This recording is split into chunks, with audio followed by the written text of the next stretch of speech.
Right, been a while. Let's see how everyone's doing on a Friday afternoon, not after a game. Let's see if anyone's about. Give us another minute or so before I sort of dive fully into it. But we'll see what's going on. We'll see what Tottenham Hotspur have to serve up over this weekend. This is going to be very, very rusty, just so you know. But it's good to get these ones in. Nice to know. Look, I've got my new top on as well. Right. Give it a few more seconds and then we'll get recording the audio version and pile into it as I start. This is just, pre-season there. Pre-season. Right.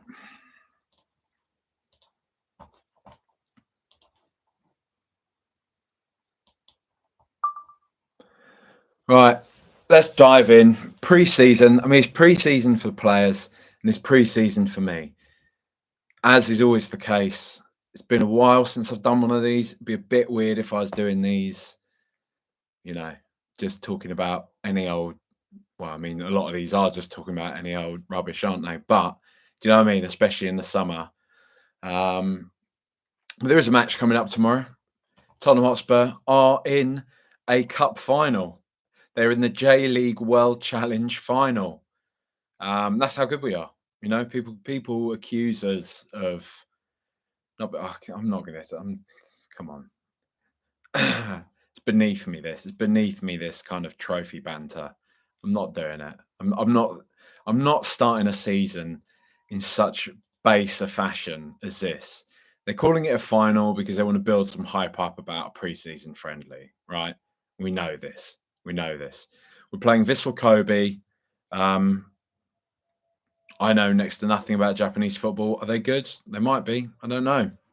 Lots of good players, lots of good teams that play good football in Japan. But you would hope that Tottenham Hotspur could overcome them.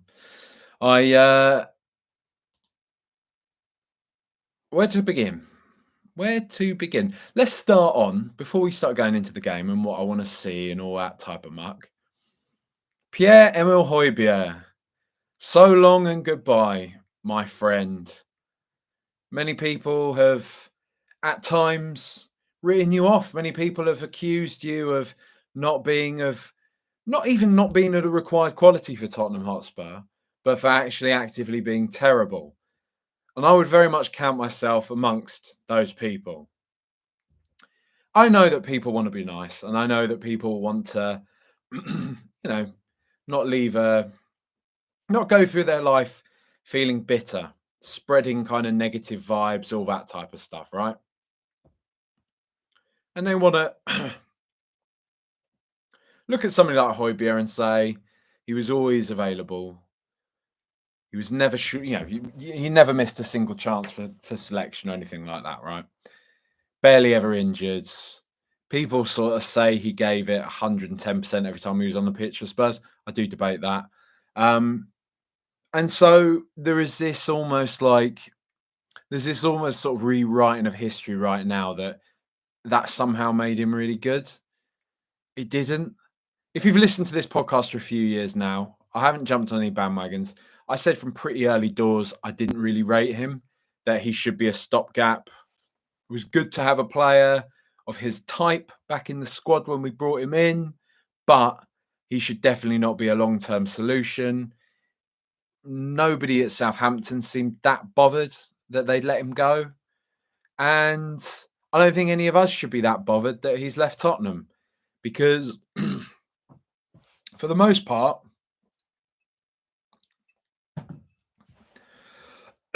I've got something in my throat. Maybe it's Hojbjerg stabbing a voodoo doll. For the most part, I would go as far as to say I think Pierre-Emile Hojbjerg has largely been a hindrance to Tottenham Hotspur. I think there's very little that he has done, other than this goal against Marseille that is getting eulogised, that has actually been of any benefit to us. He's been a hindrance because lazy managers or managers who have just been rattled, and people can say, yeah, they see more stuff on the training pitch, whatever. I don't care. Managers know that he's a steady Eddie, that he's a safe pair of hands, apparently, but I don't think he is.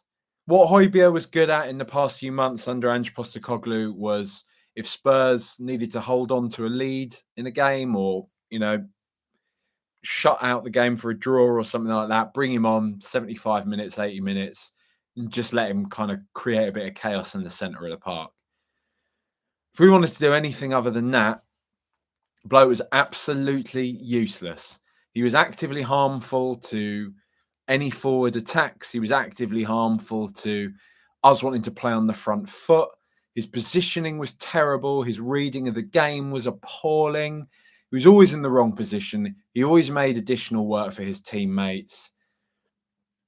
An unbearable to watch footballer for me. I am so glad he's gone. I'm not buying into any of the revisionism. I'm not having it. Just not having it. So long, Pierre-Emile Hojbjerg. Enjoy your time in France, eating snails and baguettes. Bye-bye. Bye-bye. I will not miss you. And I couldn't be happier that you've left my football club.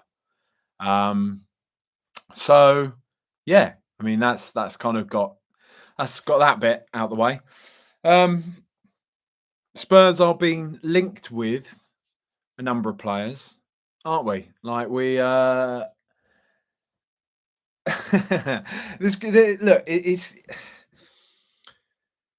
it's tough, isn't it? Right? Because I really like what Spurs have been doing this summer. I really like. I mean, people will be pedantic and say Bywol was last summer or whatever. It was last season. Let's be honest. Like when you talk about him, you bought him this summer and he's going to play in this season, right? I like the business of him. I like the business of Archie Gray. I like the fact that we are targeting young players, seemingly. I think it's really, really, it's really nice to see. Maybe a slight concern that, again, younger players coming up for our academy and everything like that will be wondering why we're signing players from outside. Somebody like, Alfie Devine might be wondering why we've signed a Bywol when he's right there. I guess the answer would be that Bywol they've seen is of a much higher quality than Alfie Devine is.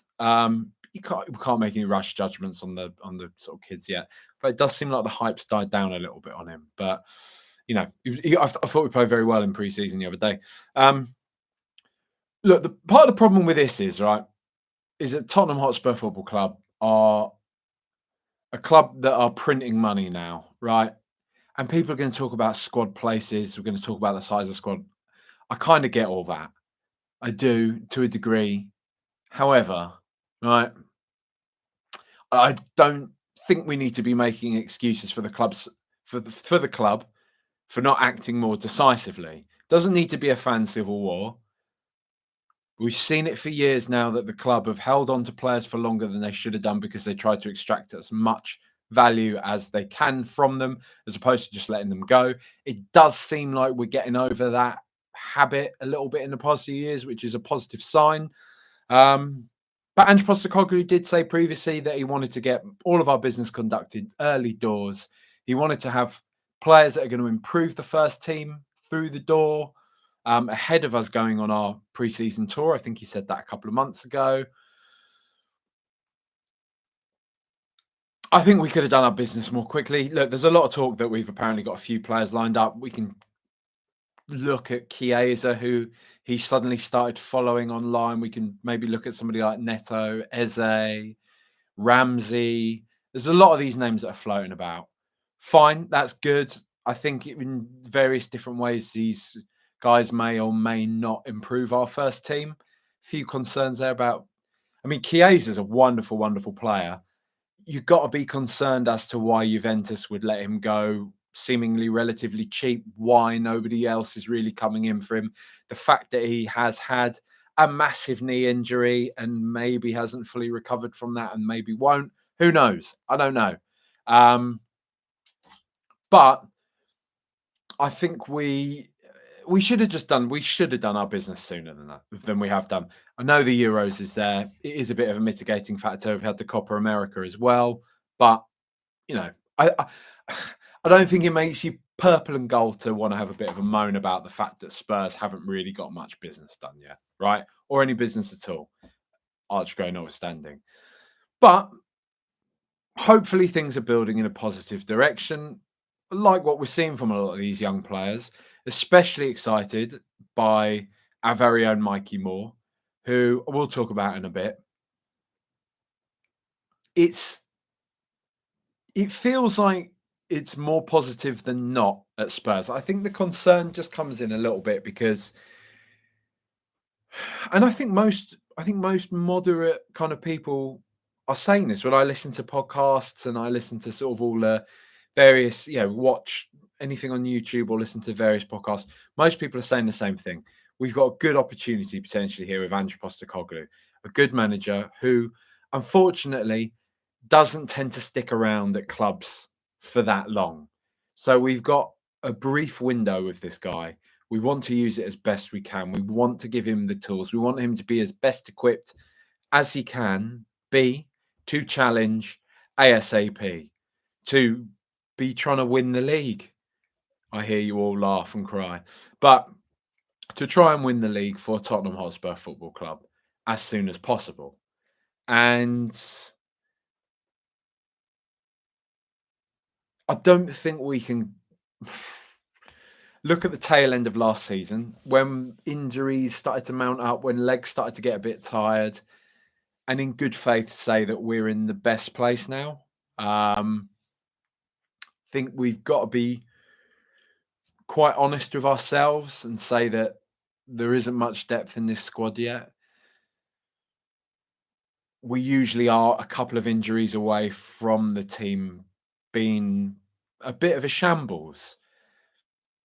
And it just concerns me a little bit that it feels like there isn't more urgency in sorting that out. I think that's kind of where I am right now. I'm not in a place where I can't be dealing with losing my arse over football anymore. Really, give it a couple of games, I know, but I'm not in that place. I'm not kind of sat here, my head spinning, sort of wondering why Spurs haven't tried to sign kind of Mbappe or anything like that. If I'm honest, and I get it. I think I'm just being honest about it. I'm slightly upset. I'm upset for anyone that's seen Whiplash that we didn't make more of an attempt to get Nico Williams in before the Euros. We've been linked with him for at least a year now. It seemed like it was sort of in a really good place a few months ago, if I recall correctly. And now, obviously, he's way out of our league now. He's a sort of Bayern Munich, Manchester City, PSG, Barcelona, I think, is maybe where he's settling on going. But he's that sort of league of player, isn't he now? And it feels like a shame that we didn't make more of a fist of that, because God, he would be a brilliant heir to Son Heung-min, wouldn't he? What a player. But such is life. And I don't know. I just think we got this big stadium. We're printing money. Surely there has to come a time when we do start to challenge, when we do start to try and make those signings or just act in a way that really sends out a statement. Because I think it's all well and good as fans to... And it's our prerogative. I think we want to stay positive. We want to enjoy our team. We want to enjoy what we're doing. But I think as fans to sometimes...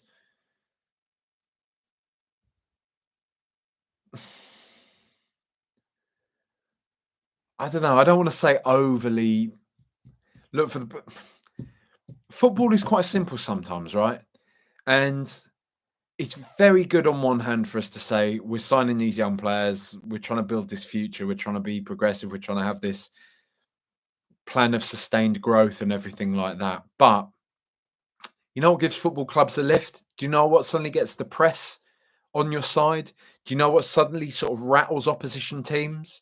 When you sign big players, when you spend loads of money, when the chairman is saying, we want to try and win the league this year, when the manager's saying, we're coming for the league this year, we've signed some good players that are going to make it certain that we're in the mix to win the league. Consistently, the noise out of Tottenham is, well, how are we supposed to compete? We're going to hopefully compete one day because we're buying these young players. But how are we supposed to be in the mix right now? And, we're not Brighton, all due respect to Brighton. We're not Brighton. So these kind of sustained growth plans are what we were doing 10 years ago. In that time, we've built one of the biggest stadiums in the league that has the highest match day income, I think, of any club in the league, one of the highest in Europe. We have loads of massive gigs. We've got loads of non-match day events, basically, that take place at the stadium. Prints money. Like, this is the sustained growth has built us to this point, right? We can't be in this constant state of sustained growth. Like, it's not a new plan that we've just implemented now. We've been doing this for years. I've been watching Tottenham do this for 15 plus years now, right? Now we're at this place. Let's just try and get in the mix a little bit more. You've seen ultimately what's happened with Arsenal the past couple of years, who I'm going to go early. I think they're going to win the league this year. I think get ready for that. Prepare yourself. But I think they're going to do it this year. We've seen, though, they've gotten into this space when they've just started spending money on big players. When the club has said Declan Rice is going to cost you 100 mil, they've said, all right, then, and they've paid it. And I think sooner or later we need to get into that. Look, okay, so I've got a comment here from Malba 2000. That's what sustained growth is. Sustained. Arsenal took 5 years of Arteta to get to this spot. Well, yes and no, but they backed him from day one. They were spending a lot of money under him from day one. Spurs, again, we haven't just started doing this. We haven't just started doing this with Ange Postecoglou. We've gone through many cycles of this now, and we saw it under Maurizio Pochettino. We saw this under Maurizio Pochettino, who was steadily building a project and then wasn't backed. We saw this under bringing in Antonio Conte, Jose Mourinho, win now managers, who we didn't back properly, effectively. So I'm not really buying this idea that Spurs need to be constantly in this mode of frugality where we worry about everything. Like, we overly worry about what the club should or shouldn't be doing. The club has built this team to a great place, and now it makes loads of money. And it would be nice to feel that the vibe coming out of the club was that we actually want to win stuff now, not we hope we can maybe win something in a few years' time. And I don't think that's that wild a thing to say. I don't think that's kind of a ridiculously impatient kind of way of looking at this, because Spurs have been building this way for a long time. But look, like I say, there is a lot of promise coming through. We have already started to put in, we've got Destiny Adog in the team. We've got Mickey van der Ven in the team. We've got Christian Romero in the team. We've got Pedro Porro. We've got Vicario. We've got some lovely, lovely players coming through. Basuma, who I think the jury's still out on, I tend to like. I think the jury's out on him entirely. James Maddison, who early signs haven't looked good in this preseason. I know it doesn't mean much. This game is against QPR. Everyone's warming up a bit. I was a little bit concerned. I'm not going to lie, and I was quite concerned about him towards the tail end of last year. But let's wait and see on that one. Sonny is still a wonderful player. He's obviously in the twilight of his career now. Richarlison, I kind of feel like that one's gonna happen in it. Feels like he's gonna go. Feels like there's been a lot of noise around that one. So we're gonna need two new strikers. We've needed another striker to go alongside Richarlison, not like literally in a formation sense, but we've needed more options, right? We've needed a rotation at least. So it doesn't really work out for me if we sell Richarlison, then we bring Tony in as a replacement because we're still going to need somebody else. Tony might be a nice option. I know he's very Marmite. I think really he's a really good player. We'd probably be able to get him for a decent amount of money. He might want massive wages, and that might be the stumbling block because Spurs don't like playing big wages. We've been linked with like Solanke, which I'm not as hot on. Chiesa, like I say, is another big link. Who wonderful player.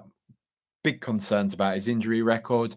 So I don't know. We are in a halfway place. Dejan Kulusevski as well, who I've got a worrying feeling might actually go as well this summer. Who I really hope he doesn't. I'm a really big fan of his. Spoke at length last season about him and his suitability, his viability for this team, whether or not he's sort of built for Ange ball, if you like. But I think he's a wonderful player. I think he's got a really high ceiling. He's very young. And Ange Postecoglou ain't going to be here forever. I'm not saying that as a slight, but you know, is it worth our while flogging a 22, 23-year-old for pretty cheap?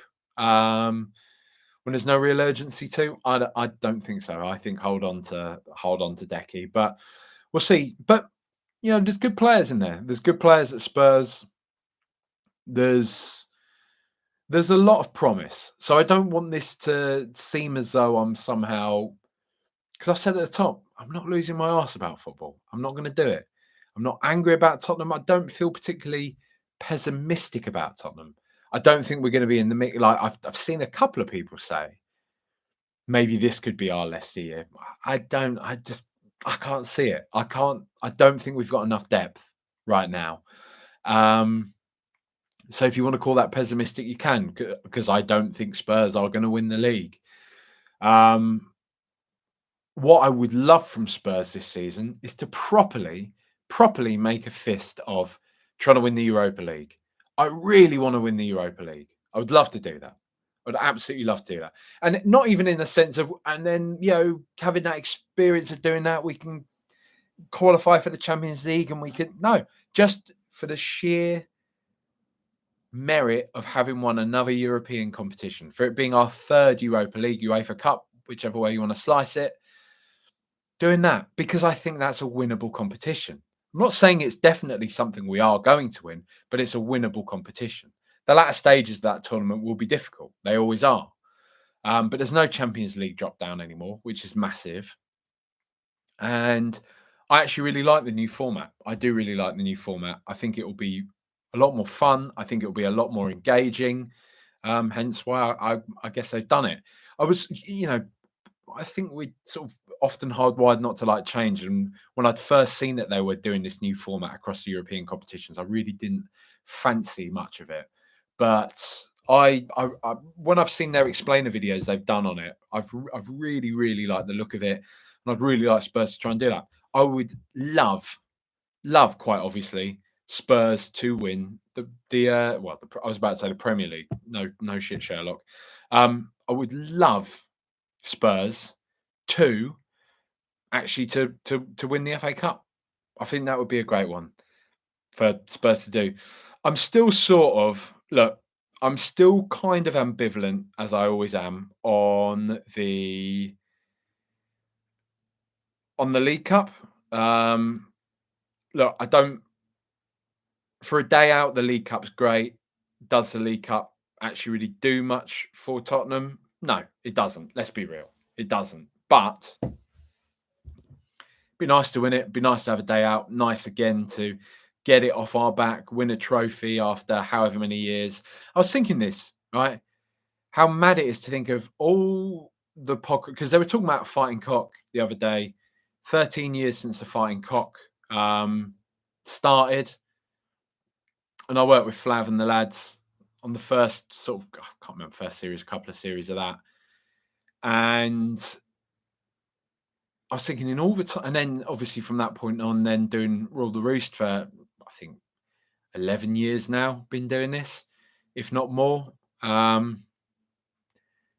for all the content from all the Spurs podcasts all the Spurs vlogs, all the YouTube channels, thousands and thousands of hours, probably more hours of Tottenham content than you could watch in a lifetime has been produced already to this point.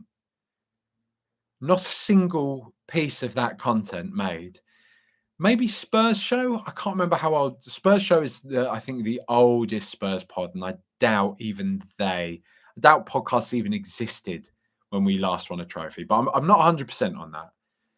But there's not been a single piece of Tottenham content, digital Tottenham content. Correct me if I'm wrong, please. That at least in this form, in the form that it's taken now, that is celebrating, that is recorded in the wake of Tottenham winning a trophy. And that is mad. And that is, as in the words of Liz Truss many years ago, that is a disgrace. And it'd be nice just to change that this year, wouldn't it? I feel like we sort of say this every single season, but please, please, please, can we just change that this year? FA Cup, Europa League. I mean, Europa League, I would love. I would love the Europa League. My old job, I don't work in it anymore, so I can talk about it more. I used to work for Sport Bible. And we got sent out to the Europa Conference League final. We were doing one of those things on the day where I was filming. You know, I work in video. Obviously, I film, edit stuff, all that type of thing. We were filming around the Europa Conference League, sort of in Prague, filming fans, talking to fans, interviewing fans, being in the stadium, getting reactive content, all that type of stuff for various different social media channels and things like that. And as much of it is going into a work mode, the closer it got to the final, like, you know, being in Prague, seeing West Ham fans everywhere, boozed up, having the time of their lives, thousands of them there in like one of the beer capitals of the world, boozed up, kicking footballs around in market squares, not really being aggro, not really causing much trouble. I think there were a few little fisticuffs with some of the Fiorentina fans, but for the most part, everyone was pretty well behaved, all just enjoying the occasion. And the closer it got to the game and hearing them singing all the I'm Forever Blowing Bubbles and all that, I felt sick. I just sort of thought as if they're doing this. Like all the, it's a Mickey Mouse competition, all that sort of thing, fades into the background. For that night, West Ham turned up, they beat Fiorentina in a European final, and they won a European trophy. It's not to be sniffed at, man. And they're there in the stands crying, dads, sons, grandsons, granddads, mums, daughters, everyone there in the stands. They couldn't believe what they'd seen, crying, hugging each other. And I just thought, as if this lot are getting this before us. And go on. And the thing is, I went on Twitter after that, and there's all Spurs fans being like, look at all these West Ham fans acting like they've just won the Champions League. And I just thought, turn it in, folks, turn it in. Like, let them enjoy this. Like, because we absolutely need more. We need more days in the sun. We haven't had one for a long time. And so maybe I'm even calling myself out there because I was just sort of having a little dig about the Carling Cup. The Carling Cup. Come on, Grandad. Carabao Cup. Is it even the I don't know. Is it even the Carabao Cup anymore? Is it? I don't know. The insert naming rights here cup, League Cup. Right. Calling myself out. Right. Can we get sniffy about any trophy whatsoever? I don't think we can. I think we need to go for them all. I think, honestly, my hottest hot take ahead of this is, right, just sack off this idea of we need to be in the top four. We need to be in the Champions League. Because if we're not in the Champions League, we can't attract... We don't attract big players anyway, even when we are in the Champions League. We don't spend that money because half of you all go on about progressive building plans and all that. So fine, yeah, good. We don't need the Champions League football for that, really. We just don't. What we need is to start winning stuff again. What we need is to get this, what have you won, how many trophies, 0 trophies stuff off our back now. I'm sick of it. I'm sick of it. Getting in the top four doesn't solve that. Getting in the top four can be a nice thing again down the line. But for now, I don't want us to be resting players for the FA Cup because we've got maybe a game that will get us in the top four. Don't want that. Go all out for the FA Cup. Go all out for the Europa League. Try and win one of those. Carabao Cup, all right, maybe put in a Mikey Moore or somebody like that, Will Lancashire. But the other ones, go out, go and win them. I am, for anybody listening to the recorded version of this, the audio version, I am streaming this live, and I will continue to do little live pods and stuff throughout this season. And so here's a few comments here from everyone. Ben Bowman, evening. That pre-match training top is fantastic. Hello, Ben, mate. Give Ben, if you do use YouTube, right, and you consume Tottenham content, follow Ben Bowman. Ben is brilliant. Ben is, I'm not saying this in a patronising way, but he's a new addition-ish. He's doing it all last season, but what I'm saying is in the grand scale of things, newish addition to people making Tottenham content. He's very dedicated. It's very smart. His production values are great. His content is of value. It's really, really good. Give him a follow. Watch him grow. Watch him, take over because he really deserves it. He's brilliant. So, well in, Ben. Thank you. And I'm giving him a shout out because he's complimented me on this new Tottenham training top that I couldn't help but buy when I saw it in the Spurs shop because I'm still a bit of a sucker for that sort of thing. Aren't we all? Do you know what I mean? Sort of nice top to wear when you're walking a dog or walking around the block or whatever like that, right? Just something you can throw on. That's what I get a lot of my sort of Spurs clobber for. I like it because it's just something I can chuck on and go to the supermarket in and be like, good, yeah, go on, Tottenham. What? Go on, have a look. Have a look at me. Yeah? As I'm there getting stir fry. What is it? Stir fry for £5 ingredients off the shelves in Sainsbury's. Yeah, look at that. Tottenham, right? I've already had a little Barney with Malba 2000 who was talking about sustained growth. Nick Fadley says 75 points in the league this season. Is it realistic or not? Who knows, mate?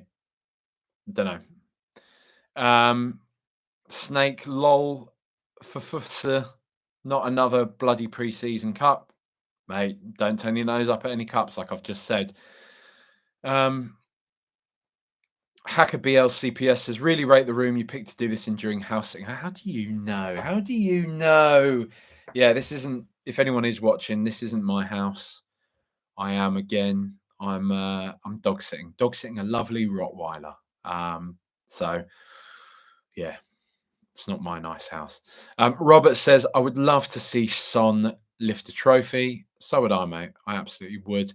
Hacker again says Spurs will be tied for trophy drought 17 years this coming season with Arsenal 1953 to 1970 and Liverpool 1946 to 1963. This has to be our years. 17 years. Come on, man. Sam Salinas, that new training top is sharp. Mate, it is. I really like it. It's even got, again, sorry for it's got these things. You know how people always actually make holes in their tops to put their thumbs through? This one has thumb holes, which I actually quite like. It's quite good because it gives you sort of things like that.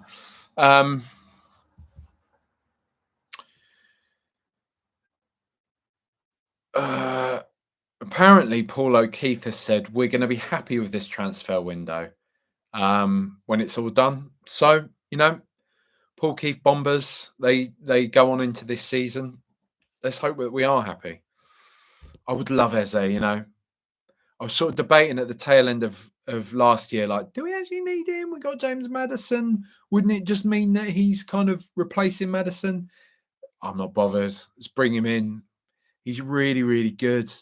Are Palace going to let him go? They've lost Elise. Are they going to let Eze go without a real fight? I think he'd jump at the chance coming to Spurs. So it will just be that. I know hasn't he got like a 60 mil release clause, which they want every single penny of upfront, no installments, nothing like that.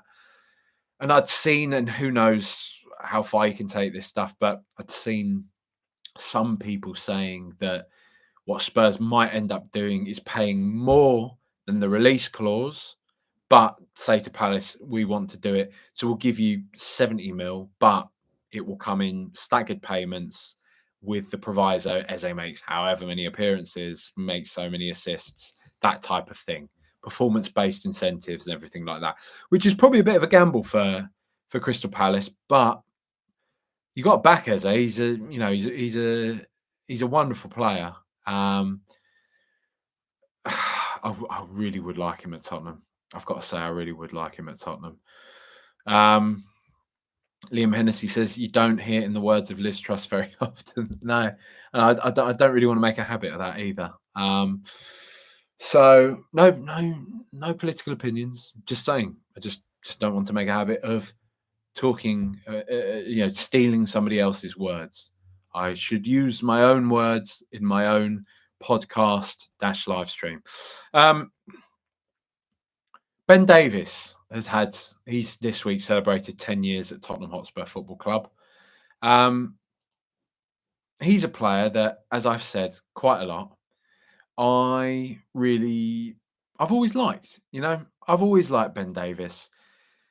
I think he maybe falls into the territory of being unfairly treated. He gets treated unfairly because I think he gets criticised for all the things that he isn't, as opposed to held up for all the things that he is. I think you can count, and they to be fair, they're starting to increase now as he's getting older, but I think you can count literally on one hand the big, serious, massive, glaring errors Ben Davies has ever made in his Tottenham career. And like I say, most of them have probably come in. I could probably remember 2 last season and maybe a couple of seasons before that. So they are starting to come as he's getting older. Fair enough. But up until that point, I don't think Ben Davies has really put much of a foot wrong. It's just that he isn't, he doesn't have the physicality of somebody like Kyle Walker, Danny Rose, Destiny Udogie, who we're seeing now, right? Like, he does plod a bit.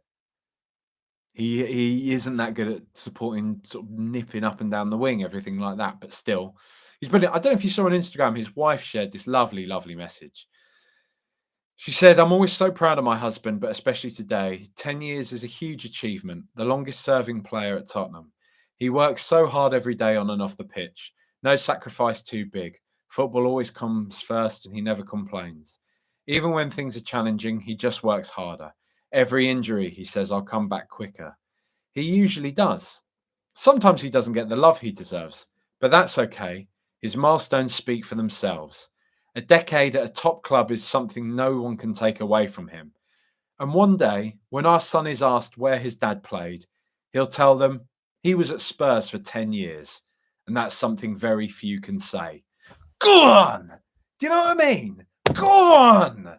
Like, just having somebody that knows what it is to play for a club like Tottenham Hotspur, to not be just pulling us down all the time, to act like they're doing us a favour to be playing for us, right?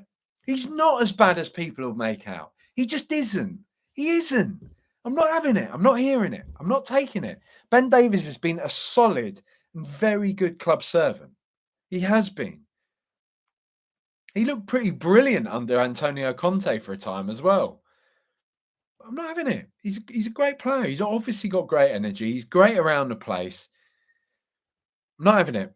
Well done, Ben. 10 years. 10 years at Tottenham Hotspur Football Club. Not many can say that. And I think it's very touching, a very touching tribute to him from his wife there. And, you love to see it.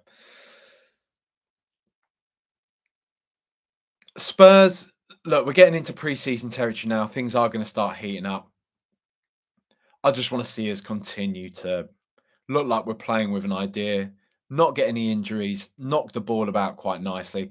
Want to see Mikey Moore, who seems to be, I know he's 16, I know he's a kid, but look, he's built like a rhino. He's like Wayne Rooney was back in the day. He's just got something about him. He's got something about him. I don't share this hesitation of don't put too much pressure. He obviously isn't a character that feels too much pressure or anything like that. He's clearly, and his people are clearly knocking down the manager's door saying, play him now. We've seen Yamin Lamal all summer long smashing it at the Euros, right? Some players are just built for it. Mikey Moore looks like he's just built for it. Let's get him in. Let's get him playing. I'm not saying start him every single week. What I'm saying is let's not get to November and say, why have we still not seen him? Or why has he only had 3 minutes at the end of a game? Let's give him some serious time. He seems to want it. Like I say, he's built like a bull. He's absolutely quality. Let's ditch the hesitation. Let's get him playing, you know? Tyrese Hall looks like a lovely player as well. Looks like a lovely player. Will Lancashire looks like a lovely player. Alfie Devine, I thought, he played did he play an assist or a ball before an assist in one of our preseason games? I think it was the Hearts game. I mean, that would be, let's not give up hope on him yet. He's only 19 years old, and he came with a hell of a lot of hope, didn't he? Before that point. So, let's just see some of these lads, continue to grow. Let's see them have this pathway into the first team. Let's see these new signings. Alfie Gray, who looks absolutely lovely. Let's see him it feels like he is just going to be a first team player, right? Feels like he's kind of got that Delhi thing of like, yeah, he's just ready. Let's see Lucas Bywell, what he can do. And let's see Spurs hopefully sign a couple of players, a couple of first team ready players. Be that Tony, be that Chiesa, who there is an excitement factor there. There is an excitement factor with Chiesa, but I still kind of worry a little bit about, his injury record, everything like that. Let's just see Spurs go into this season. Let's keep the optimism high. Let's keep the belief in Ange Postecoglou. Let's keep the belief in these players. Look, I'm just sort of buzzing we got rid of Hojbjerg, to be honest. So I don't know. Let's see. I don't know if I'll do a reaction after the game on the weekend. I don't think we're quite in that place yet. I'd probably do one after the Bayern game. I'm glad Harry Kane's not going to be playing in that one. I know he'll probably be playing in the one we're playing them at Spurs, aren't we? And he'll probably be back in that, which is just going to be weird. It's a real, I don't know, a tone deaf statement from the club, but is what it is, isn't it, with them? Let's just keep the vibes positive. Let's see Spurs win a trophy this season. And let's just, I don't know, whatever, go into the season well. I did record a load of content, a lot of trip down memory lane stuff this summer, a stitch in time. Listen to that wherever you get your podcasts. You go to patreon.com/RTRpod. I think there's a couple of episodes on there still that I haven't released onto the main feed. There'll be a lot more content this season on Patreon. So give it a chance, give it a whirl, see what you think. Do subscribe. Please leave reviews, leave ratings, leave a comment for the new season now. For the new season, let's get the season going.